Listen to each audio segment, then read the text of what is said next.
Assalamualaikum warahmatullahi wabarakatuh. Selamat malam para pejuang cuan. Gimana kabar kalian? Semoga kalian sehat semua dan saya doakan sukses semua buat kalian. Amin. Mantap jiwa ya. Dan jangan lupa ya kan kawan, tetap secangkir kopi harus selalu ada buat menemani malam hari ini teman-teman melihat kondisi market di mana arahnya. Kalau kita lihat semua untuk Bitcoinnya sendiri masih dikocok-kocok bandar ya. Salam sangkuter, salam apa ya?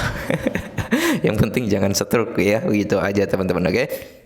Nah, teman-teman bisa melihat sendirilah kode keadaan market kali ini seperti ini gitu teman-teman. Ya biasanya sih di hari Sabtu Minggu itu memang terjadi hal yang seperti ini. Cuman ini jauh-jauh hari ya, sebelum mendekati hari weekend aja udah merah merona. Memang karena sentimen-sentimen negatif terhadap market cryptocurrency. Apalagi setelah CPI ya, data CPI keluar gitu kan. Waduh, Bitcoin langsung dibanting ya. Dan perlu kalian ingat teman-teman ya, siapkan mental saja buat kalian semua ya, karena kalau kita lihat dari sini 3 hari lagi ya teman-teman keputusan suku bunga The Fed 2021 ini, The Fed ya kok 2021, tanggal 21 September teman-teman ya. Ini nanti pasti akan ada kenaikan perihal suku bunga karena CPI kemarin di area 83 atau 85 ya, aku agak lupa, 83 kalau nggak salah ya teman-teman, seperti itu.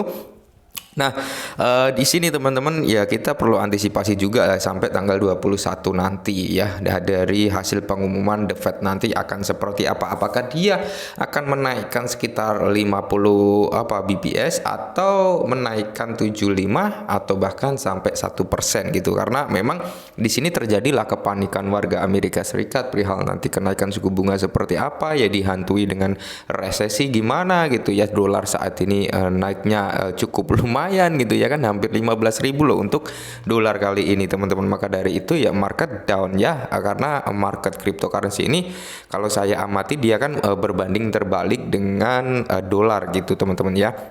Jadi ketika dolar turun, kripto naik ya. Ketika dolar naik, kripto turun, seperti itu. Mudah-mudahan dolar turun lah ya, kayak tahun-tahun kemarin gitu ya, di area 14.000 lah sekian gitu teman-teman ya. Jangan sampai di hampir menyentuh ke 15.000 kali ini, gila ya kan. Nah, jadi yang perlu kita antisipasi juga bahwasanya di sini ya teman-teman, dolar Amerika Serikat kan melonjak nih, inflasi panas picu Fed naikkan suku bunga lagi gitu. Nah, jadi mental kalian juga harus dijaga bener-bener gitu teman-teman ya. Jangan sampai kalian beli kemenyan, beli bunga 7 rupiah terus pergi ke pesugihan ya kan. Jangan sampai seperti itu ya. Kalau kalian nekat seperti itu ya resiko ditanggung sendiri kayak gitu teman-teman. Nah, perlu kalian ingat juga, inilah dunia cryptocurrency ya, sangat fluktuatif sekali untuk kenaikan dan penurunannya gitu ya. Ketika dia mau naik ya naiknya gila-gilaan, ketika dia mau turun ya turunnya gila-gilaan gitu teman-teman. Kecuali dalam kondisi seperti ini hanya 1-2 aset aja yang mengalami penurunan drop sampai parah, nah itu perlu dipertanyakan. Cuman kalau saat ini ya,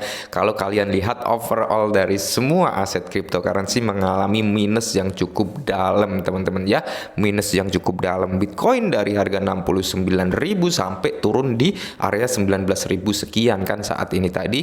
Ethereum juga mengalami turun yang cukup dalam gitu teman-teman ya. Cardano, BNB ya kan, banyak lagi lah ya yang mengalami penurunan, kecuali stablecoin ya teman-teman, seperti itu. Stablecoin malah merdeka kali ini, oke?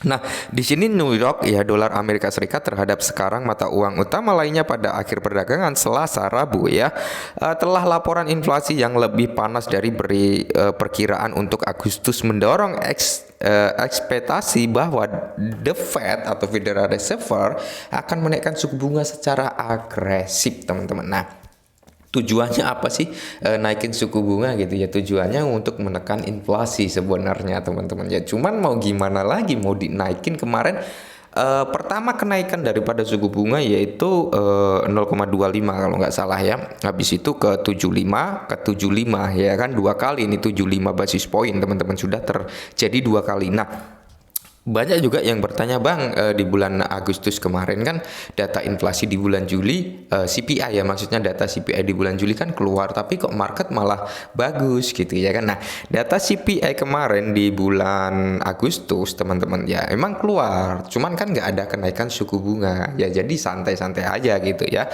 Dan sekarang data di bulan Agustus ini CPI-nya sudah keluar di bulan September, dan di bulan September inilah akan ada kenaikan suku bunga, maka market saat ini dikocok-kocok juga gitu teman-teman ya.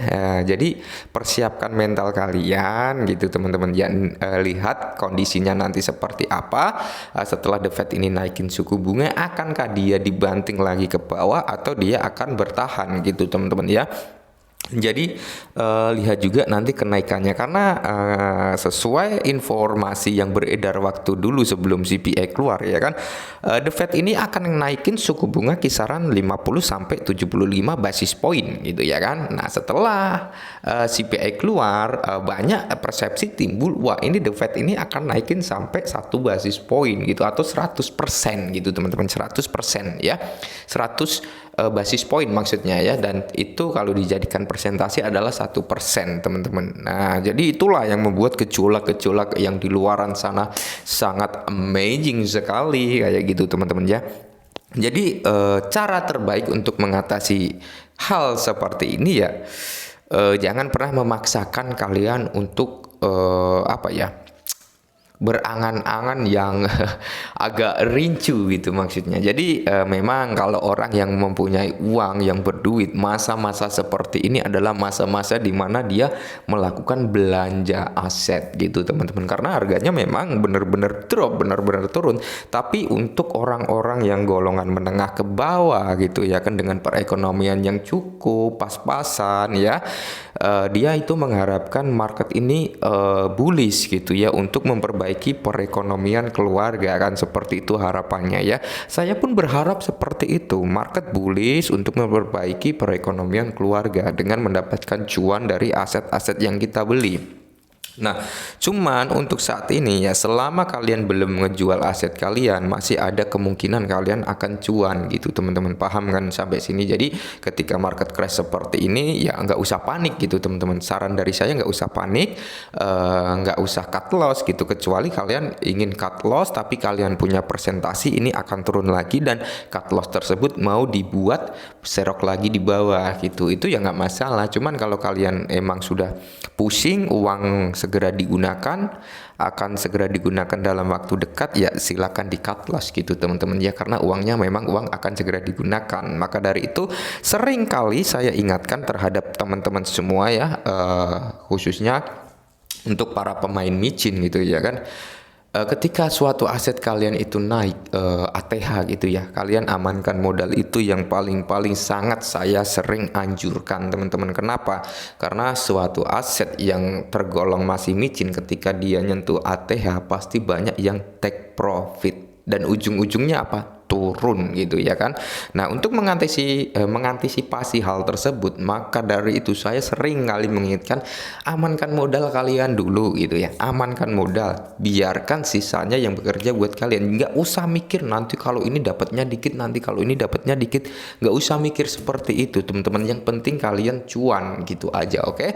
Nah, mungkin ini dulu ya perihal The Fed yang akan segera naikin suku bunga. Mudah-mudahan sih nggak nyampe 100 basis point ya, mungkin mentok di 75 basis point, itu kalau menurut saya pribadi ya, mentok di 75 basis point ya teman-teman. Mungkin ini dulu perihal The Fed, semoga bisa memberi sedikit referensi lah ya, dan salam cuan.